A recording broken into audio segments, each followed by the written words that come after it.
2011 green turn bowl. I don't know, is that like 14 years? Been sitting up the top of the rafters. It's in really good shape. Small crack in the middle. Chinese Elm. Man, is this stuff hard. Often very beautiful. Takes a really, really nice shine to it.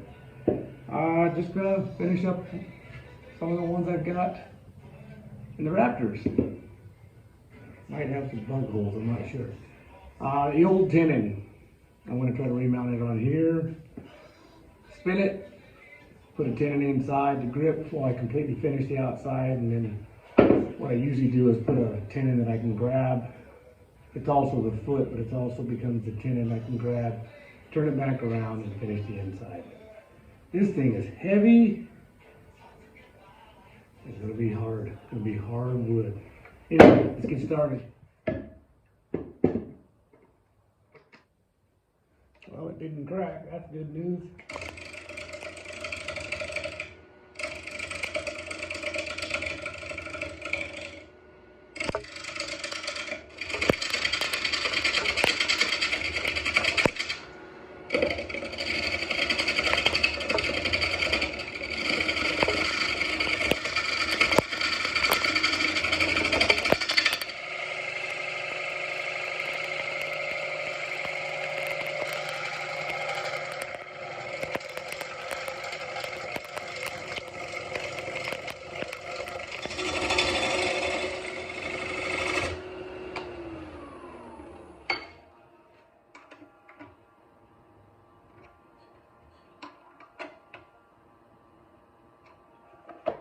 Good reminder, when they're that hard and dry and they're bouncing around, check that. I thought I saw a little jiggle.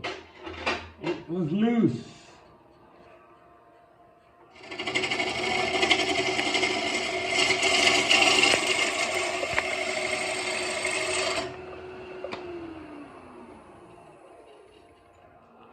Now I'm going to try to put a tenon inside so I can flip it around and finish the outside.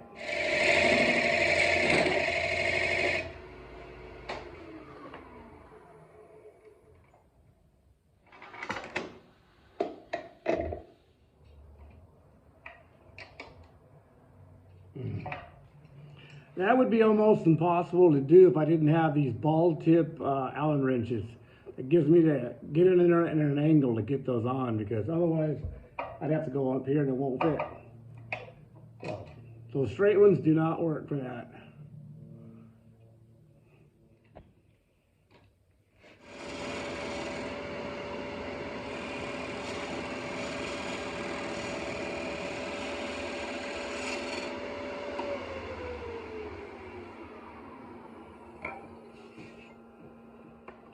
If I haven't mentioned how hard this wood is, I'm doing that now. Yes, it's very, very hard. But to get a clean cut, I just kind of catching the corner of carbide too. I should get a brand new one on there, really sharp, and just slice your way through it. Get rid of all the tear out. It'll save a ton on sanding, because the tear out's pretty bad because it's so dry. Whew, man, it's bad news. Anyway. Just something I've been playing around with. Just catch the corner and work your way around and clean up the tear out. Hopefully reduce sanding, because everybody loves sanding.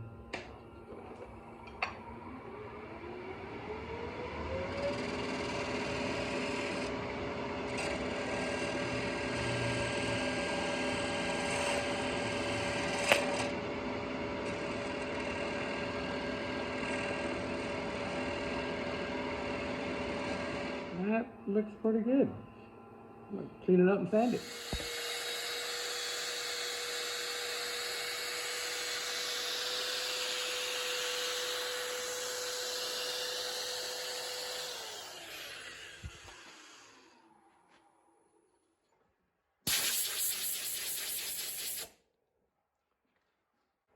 My final grit, what I call number 8, 600.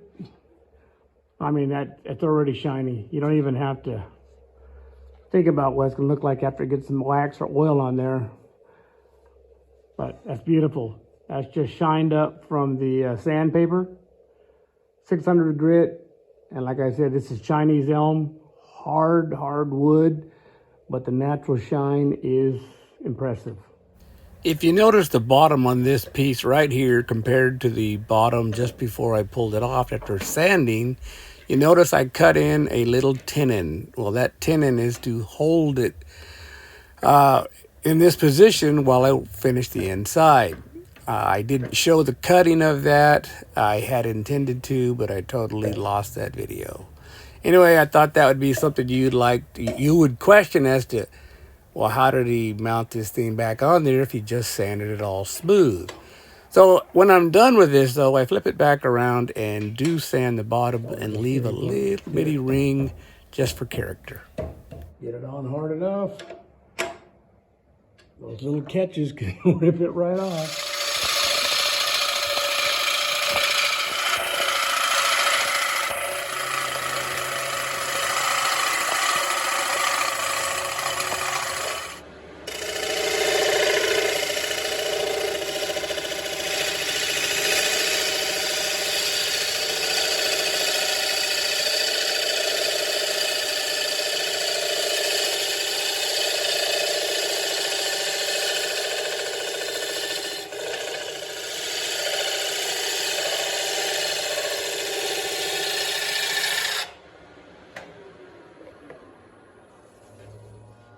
That's better. I got some cracks I'm gonna have to fix though.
A little tear up, but I'm down to where I want to be, so it is time to sand.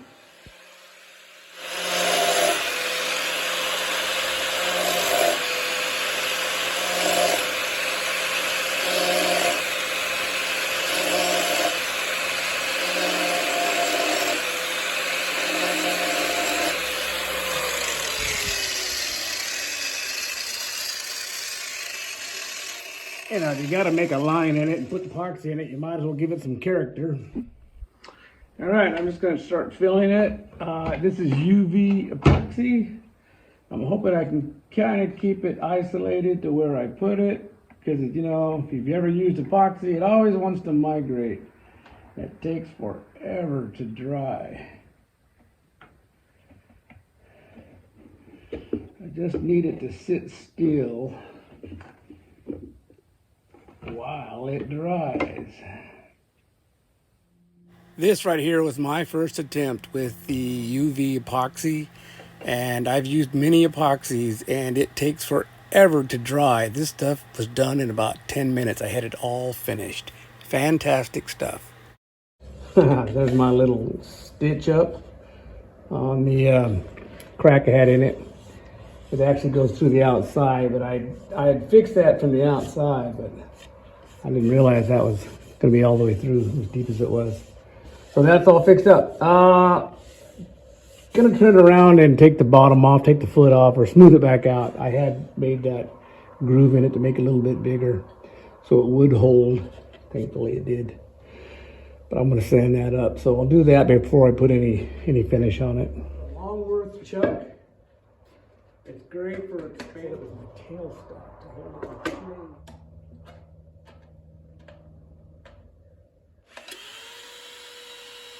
Kind of in the finishing stage. I'm just going to pour some, a lot of some water locks in there. I want to get it on, get it to kind of soak in, get over everything.